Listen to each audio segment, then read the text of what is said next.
Les organisateurs ont joué la prudence. Alors que la moyenne en F1 sur les autres circuits s'élève à 100 000 spectateurs en moyenne. 130,000 spectateurs au Mexique, 100 000 en moyenne sur les autres circuits. Les organisateurs du Grand Prix de France de F1, de retour au calendrier en 2018 après 10 ans d'absence, ont joué la prudence en annonçant mardi la prochaine mise en vente de 65 000 places pour la course.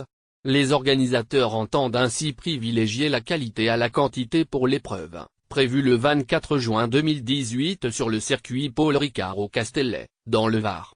La billetterie ouvrira le 16 novembre. 50,000 en tribune. Pour la journée de course du dimanche, 65 000 billets seront disponibles dont 50 000 en tribune, a précisé, lors d'une conférence de presse à Boulogne-Billancourt, Gilles Dufeigneux, directeur du groupement d'intérêt public GIP en charge de l'événement.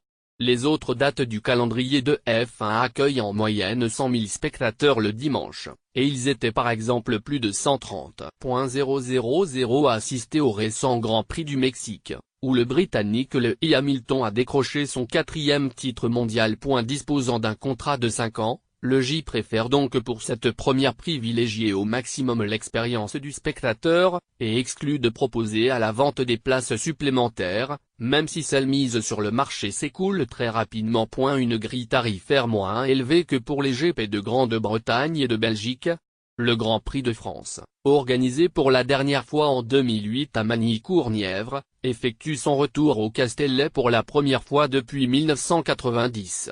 La grille tarifaire est moins élevée que pour les GP de Grande-Bretagne et de Belgique mais plus chère que pour celui d'Espagne, selon les organisateurs. D'or et déjà 2000 places ont été mises en pré-vente mardi à un tarif plus avantageux, et seront attribuées par tirage au sort.